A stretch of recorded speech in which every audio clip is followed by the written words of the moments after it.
Global System Télévision, Tolobela Ekolo. Bonjour, bonjour, bonjour, chers compatriotes congolais de père et de mère. Bonjour, naba internaute nyonso balanda biso na Global System Télévision. Bonjour, ba congolais nyonso bozwami partout dans le monde entier. Bozalaka na souci ya koyeba état de santé ya mboka na bino. Congo elalaki ndenge nini, elamuki ndenge nini, qu'est-ce qui se passe? Eloko nini eza actualité baise. Mokonzi mboka azotambola ndenge nini? Est de la République, qu'est-ce qui se passe? Alors, biso pe bana na bino, baleki na bino, tozwa pe musala ya kotambolaka ya kolukela bino ba information pour que Nabiso Nabino tozala informé de tout ce qui se passe à la République démocratique du Congo, votre beau pays. Bande Koba Congolais, la République démocratique du Congo est l'objet d'un complot international. Je ne le cesse de le dire. Badongolo meso balingite mboka oyo ezala kimia.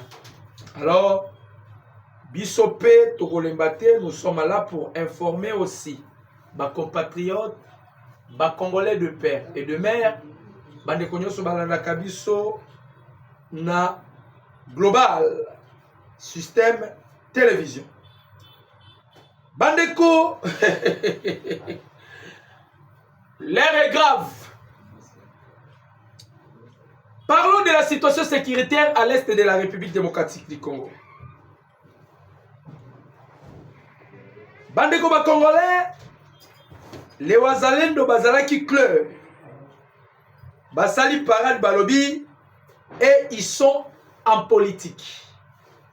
Le gouvernement congolais doit adopter trêve humanitaire, doit adopter biso, tozako s'engager.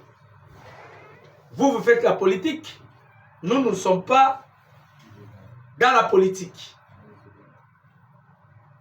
Makaboleki ndenge nini. Lobi Mukonza Mboka salaki deuxième séance et la task force sécuritaire. Eza structure au Mukonza Mboka a instauré pour mieux gérer ce qui se passe à l'est de la République démocratique du Congo. Mukonza Mboka se rendre compte kotika responsabilité et pas ya ba généraux corrompus. Ils ont affoncé la République démocratique du Congo. Eh bien, étant les commandants suprêmes, alobi ngai moko na zui bâton. Et hier, à président qui deuxième séance ou deuxième réunion, il y a task force sécuritaire. Ndengeka Mukonza Mboka alobaki ekozala hebdomadaire. Et puis ce ne sont pas batunions sont des bandes participer na task force sécuritaire. C'est-à-dire, ba Congolais authentique. Ba Congolais authentique ne banda participer na Elokwana. Le président a présidé une réunion du haut commandement des FARDC hier à Mongaliema. Des orientations ont été données et des décisions dont l'immédiat. Mukonza Mboka si à comprendre. Le chef de l'État si à comprendre. Moukwa Tombolo Lokol à comprendre déjà que ce que les impérialistes préparent, c'est pour affoncer la République démocratique du Congo dans le chaos. Il faut devancer Bango. Nalekela attendement à Bango. Alors, que dois-je faire? Il faut créer branche pour bouleverser leurs calculs. Yango bomoni Mukonza Mboka a sali task force sécuritaire. A sali yango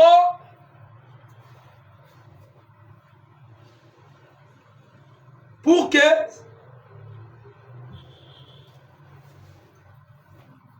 aïe bako gérer makambo ya este yemoko. Bamindele ba biso, nous devons observer la trêve humanitaire.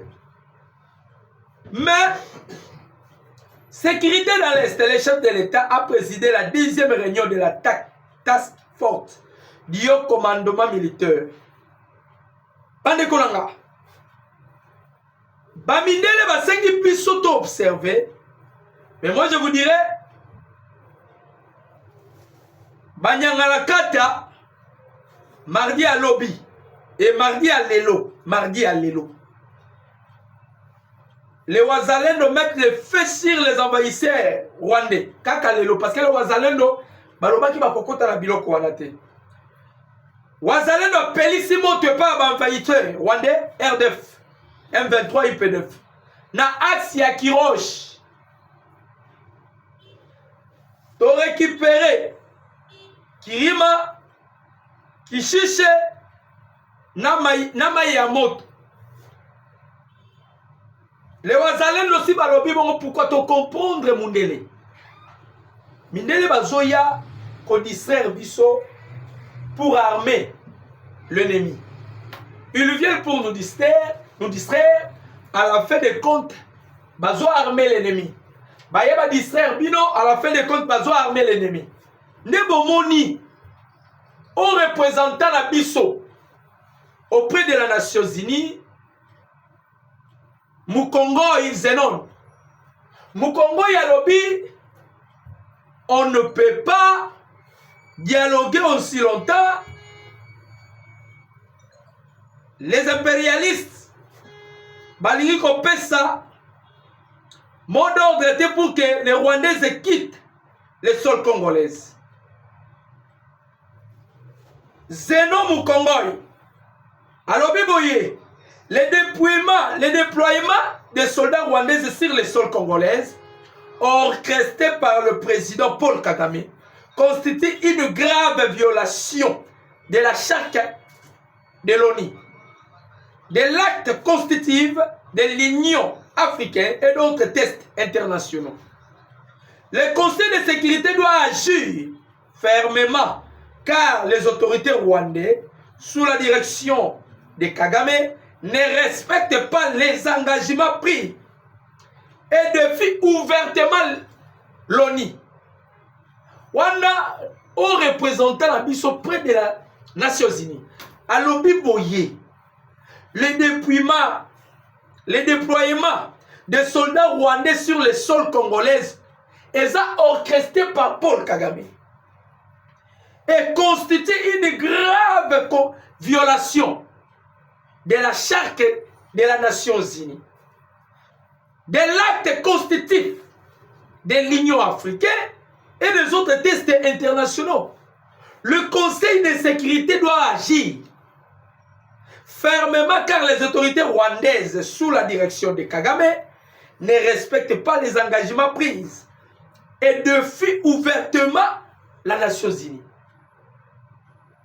C'est-à-dire, bazo violé chaque y a Nations Unies. Et on dit que Paul Kagame a défié la Nations Unies.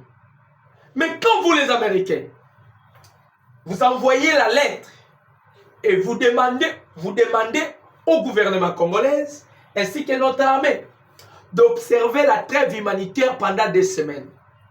Au lieu de sanctionner Rwanda, au lieu de châtier Rwanda, au lieu de punir Rwanda, vous êtes là pour donner Rwanda un alibi. Vous cherchez comment est-ce que vous allez kopesa minduki bo armée en retour. Yaya kosala ba bêtise à sala akara na boka na biso. Mais on ne comprend pas. On ne comprend pas. Bintou Keïta le Bible clair. Ce qui se passe en République démocratique du Congo, c'est de l'injustice étouffée. Bino Zolo Barabi s'auto-observer trêve humanitaire. Mais on nous informe, il y a encore l'apparition ou la présence de M23. Vous nous demandez d'observer la trêve humanitaire. Bango Bazako Panzana. Nous sommes envahis. Vous nous demandez la trêve humanitaire. les États-Unis est allé planter sa base militaire na Soyo. Angola n'est pas en guerre. Congo-Brazzaville n'est pas en guerre. Il n'y a que deux pays au Bazana Katia qui se confronter. C'est la République démocratique du Congo et le Rwanda. Mais pourquoi vous penchez beaucoup plus au profit du Rwanda que la République démocratique du Congo? Et vous demanderez ainsi au gouvernement congolais d'observer la trêve humanitaire.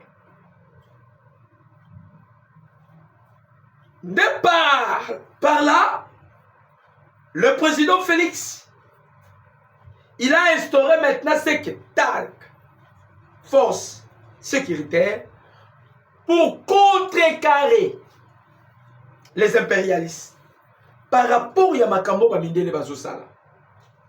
Donc, dans Zanzibar, nous ne demandons rien de plus, si ce n'est que cantonnement ainsi que des armements. Si on peut parler avec Rwanda, si on peut s'asseoir sur la même table, essayer un peu de chercher la paix dans la région de Grand Lac, Bayebisi Kagame, Zwa troupe na yo, bimisa yango na sol congolaise, Kagame alingite pour la nini. C'est simple plus que ça. Zwa kaka batu na yo, bimisa bango na sol congolaise. Et c'est loko bazo senga Kagame. Mais Kagame alingite pour na nini. Kagame ne veut pas pourquoi. Basengi Kagame eloko mususu te. Balobi na Kagame. Zwa kaka batu na yo, bimisa. Lelo Bintou Keïta, il commence à plaider pour la République démocratique du Congo. Hier, c'était la Belgique. L'objet est Belgique. Mais les lois sous Belgique étaient représentant légal. Il y a MONUSCO. La chef de la MONUSCO. Combien de fois Nations Unies Bimisi et Bimisi ba résolution nango. Combien de fois les experts de l'ONU bazo bimisa ba résultat ba expertise na bango bazo sala à ce qui concerne occupation ya ba IM23 na sol congolaise. Combien de fois? Maintenant les États-Unis, au lieu de chercher à sanctionner le Rwanda, au lieu de frapper le Rwanda, parce que jusque là, les seuls pays où ils ont violé chaque qui y a les Nations Unies, c'est le Rwanda. C'est des violations graves.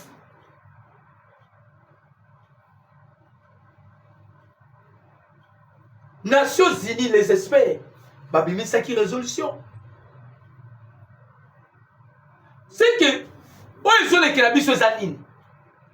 Nous voulons assez que le Rwanda soit sanctionné. Belgique a géré que par yango. Belgique a senga. Les lois Belgique. Bintou Keïta na Nations Unies. Alléluia lobby. Il faut Makambouya Congo. Nous devons faire quelque chose. Parce que Mbokawana ils ont subir ce qu'on appelle un complot. Du jour au jour les jamais. Même un général sénégalais. Un général sénégalais. Diop Birame. Il a dévoilé. Tu dois comprendre. En soi, ce n'est pas Paul Kagame. Mais on comprend. C'est les Américains qui sont derrière toutes ces choses. Bolingi dialogue et salam. Parce que jusque-là, région un grand lac Bitumbezali. Mais pour que la paix règne dans la région un grand lac, le président Félix a accepté qu'il y ait ça. Pour atteindre sa bolingo na ye, pour atteindre sa volonté na ye, même la trêve humanitaire, le chef de l'État est d'accord avec ça. Mais pourquoi dans le retour il n'y a pas Kagame?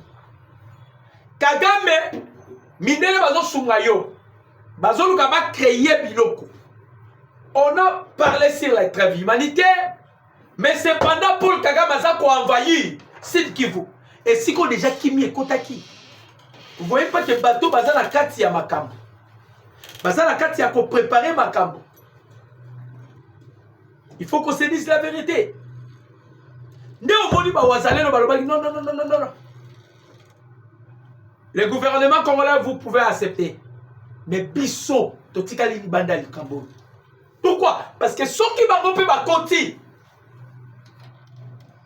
ce que nous trouvons drôle, Lissi Tamli, na Zanzibar, à Lobby, le pays qui n'observera pas la trêve humanitaire, il sera sanctionné, frappé par la Russie. Et je m'excuse par les États-Unis.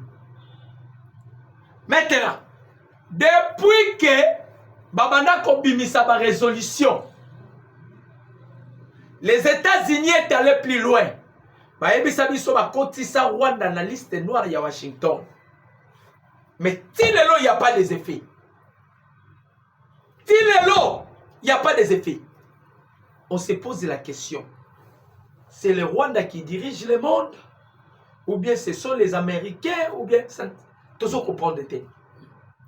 Comment vous avez dit que vous sanctionnez le Rwanda et vous avez besoin Rwanda?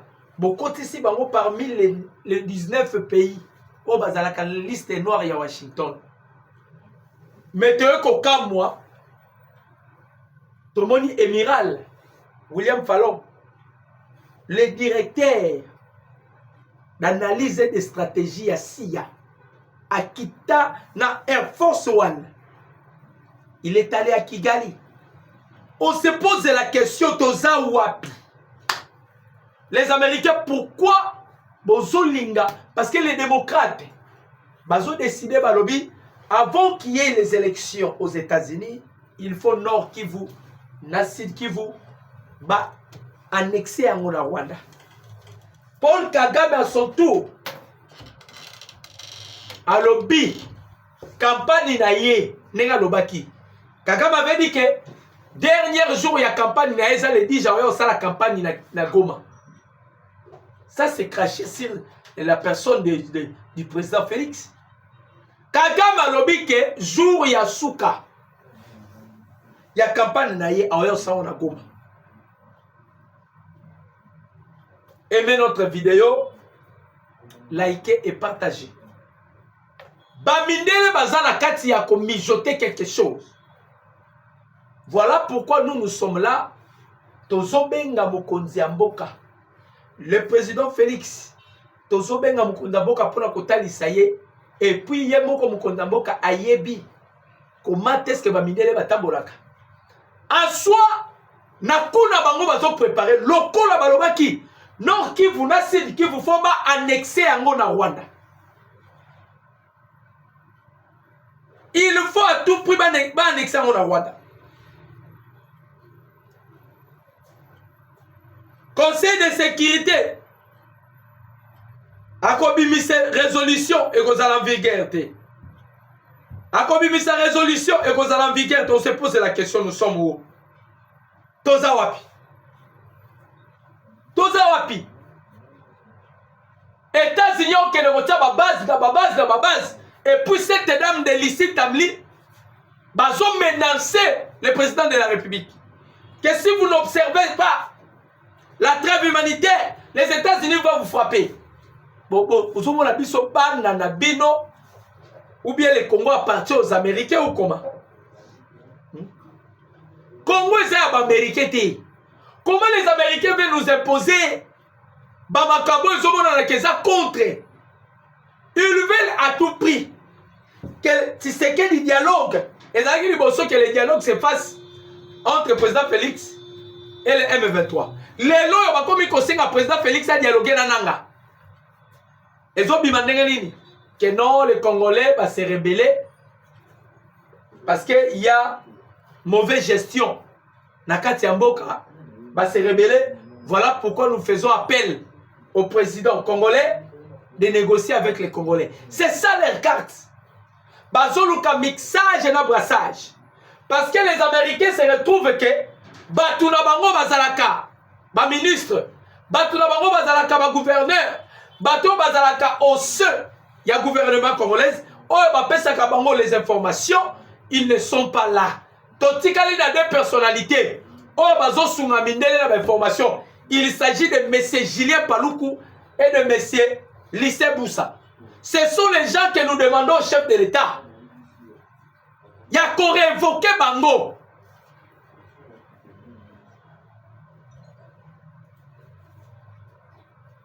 Il faut qu'on révoque Bango.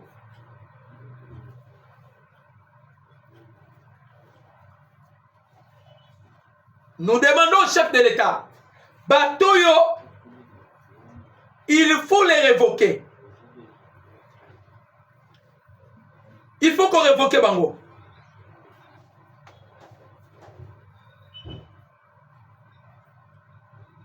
Il faut qu'on révoque Bango. Bazaba acteur, il y a un impérialiste. Julien Paluku, Lycée Boussa. Bazaba acteur, il y a un impérialiste. Il faut les chasser du gouvernement. Mundela Boni a bloqué. Ils veulent maintenant utiliser un maillot faible. Pas tellement un maillot faible, mais ils cherchent à utiliser bateau abana déjà qu'on utilisait kala. Bateau abana ko sunga bango ko pesa bango ba information ko talisa bango ndenge nini mboka ezokende parce que il fait ça au profit à mabumu na bango.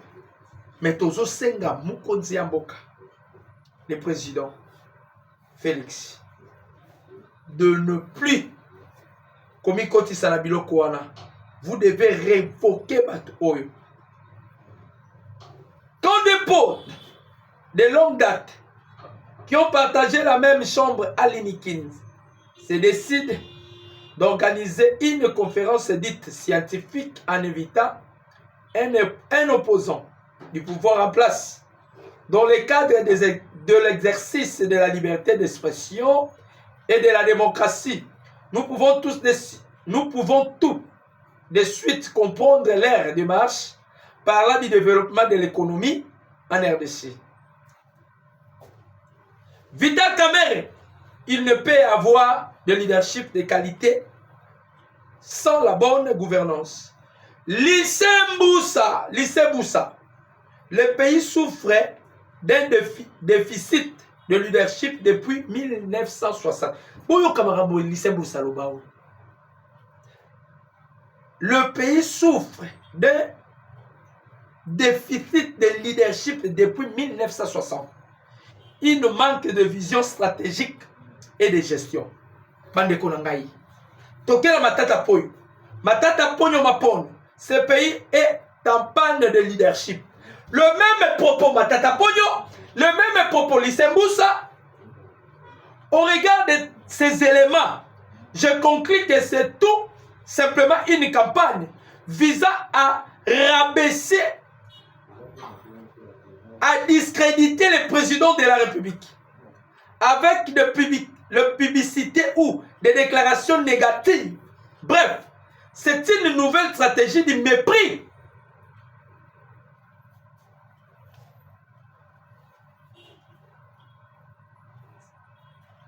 Ça la mépris à la personne du président Félix. Lycée Boussa aloba yango, Matata Ponyo aloba yango, Kamerhe aloba yango. Et puis bango de basala qui spécial. Bango de ba format qui spécial. Et nous demandons au chef de l'État, le président de la République, Félix Antoine Tshisekedi Tshilombo, Batoyo, Bazou Melandenge Nini na gouvernement. Bazou Melandenge Nini. En tout cas, la CPLI, na Zeno Mukongoy. Zeno Mukongoy, il fait la fierté de la République démocratique du Congo. Notre haut représentant près de la Nations Unies. Alobi, aucun dialogue, aucune négociation vous serez accordé aussi longtemps. Tozalaba Rwandais, Tozalaba Ougandais au sol congolais. les experts ya Nations Unies baloba eloko wana.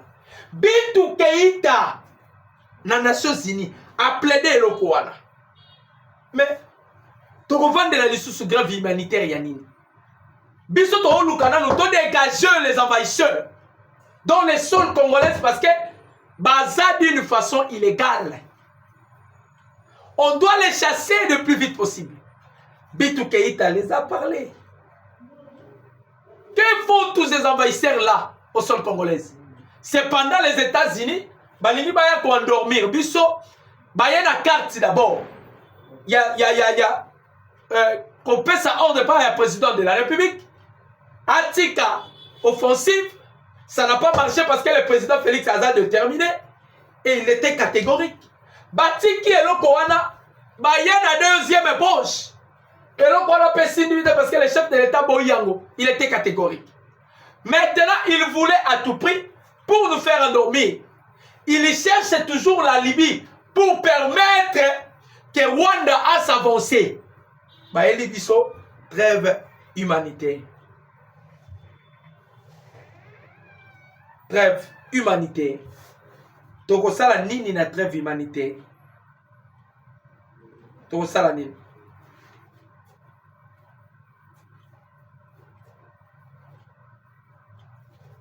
Toko sala nini. Bato maboma bazanga raté. Bato PPRD bazoloba. La seule personne qui peut sauver le Congo de cette situation est le président Joseph Kabila Kabange. Vous êtes malade. Ces accords ici que nous subissons, c'est qui l'a signé?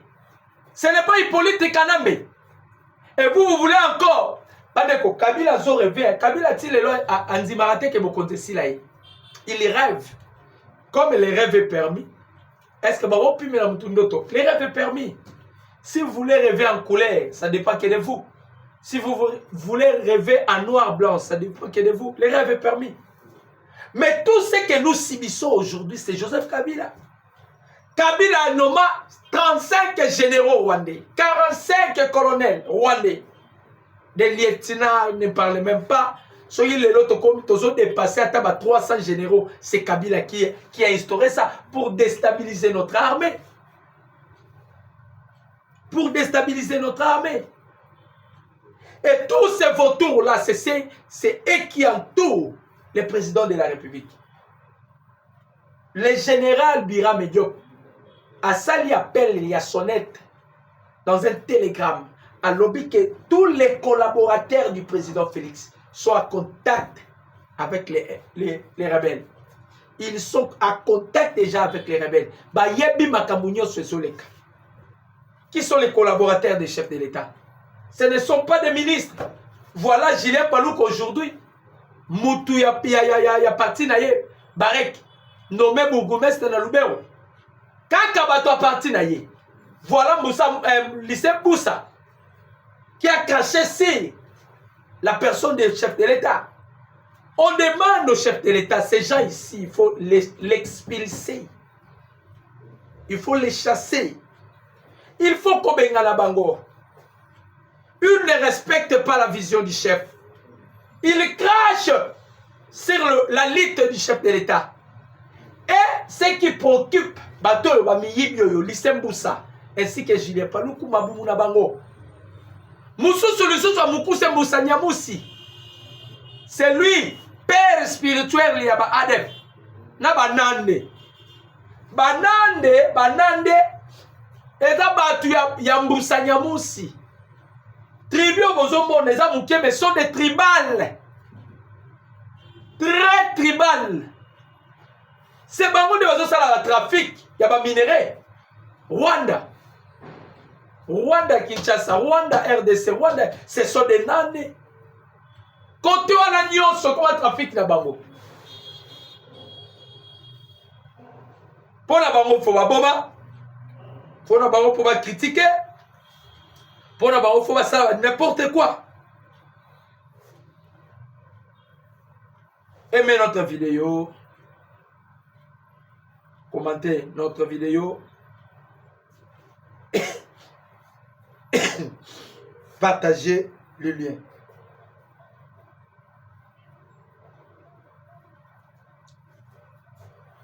la RDC accepte le dialogue RDC-Rwanda. Je veux vous assurer que le processus de Luanda est le seul et l'unique cadre dans lequel nous allons chercher une solution durable à la guerre dans la partie est du pays, Thérèse Kayikwambe. C'est la ministre des Affaires étrangères. Obi feuille de route ya Luanda. Oh, na Luanda, des bazolo belapé cantonnement, na des armements. On va voir si Paul Kagame a accepté l'Okoyo. Gestion sécuritaire. Il s'est tenu lundi la deuxième réunion des TAS forte du haut commandement militaire à présence du commandant suprême de la forces armées. Selon la presse présidentielle, le président de la République démocratique du Congo, Félix Antoine Tshisekedi Tshilombo, a défini l'orientation à suivre et a donné l'ordre au haut commandement militaire d'exécuter le mesure décidé par là pour préserver l'intégrité territoriale de la République démocratique du Congo. Donc, Bissope Tozola la terre, le chef de l'État est là. Mokonzamboka Azali Nakatia Kosala Moussala. Donc, nous devons continuer à y croire, nous devons continuer à soutenir le chef de l'État. Pourquoi pas les actions du chef de l'État? Pourquoi pas nous, le peuple congolais, tous Simba na pena bomoko parce que les Abitumba, quand il y a le combat, il y a le combat. On doit se battre. Nous tous, nous sommes derrière nos armées, forces de l'armée de la République démocratique du Congo, derrière le commandant suprême. Tozana Katiako observer Mindele. Nous devons observer la trêve humanitaire. On doit observer la trêve humanitaire, mais nous voulons assez que la trêve humanitaire ebote la biso pemboma. Ebote la biso. Nous ne comptons pas. Tous compter la Mindele. Mindele a coquille en aucun jour. Kolinga émergence, il y a peuple congolais. Là, nous le savons. En aucun jour.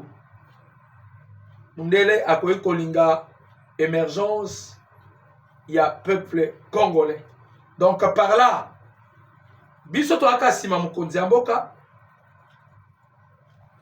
Toyebi ke ba nyonso oyo bazako bundisa biso bakobima na poisa. Dieu les exposera. Ils seront exposés. Et tous, vous allez exposer parce que le temps que nous sommes, c'est le temps de Dieu. Dieu est de notre côté et nous allons vaincre ces combats. Ah, Tozoe Bisabino sur la situation. Les Wazalendo va rester serein. Balobi Pona Bango, c'est la guerre. Ainsi que les FARDC. Pona Bango, c'est la guerre. Et nous les soutenons. Biso, idée na biso eza, makamuna biso eza ke Babiloko nyonso eza na este, ça va se cesser. Donc, le président Félix Alobi, même Madame la ministre des Affaires étrangères, ainsi que Bintou Keïta Yemokwa comme témoin pour le peuple congolais, nous vous disons merci, merci, merci. C'était avec plaisir, votre communicateur, de partager ces décryptages ensemble avec vous. Vous, donc, vous nous suivez sur Global System Télévision, la chaîne qui fait la différence, votre chaîne qui vous apporte les informations fiables à ce qui concerne la situation sécuritaire à l'Est. Que Dieu vous bénisse et que Dieu bénisse la République démocratique du Congo. Que Dieu bénisse son Excellence, Monsieur le Président Félix Antoine Tshisekedi Tshilombo. Je dis et je vous remercie. Ciao.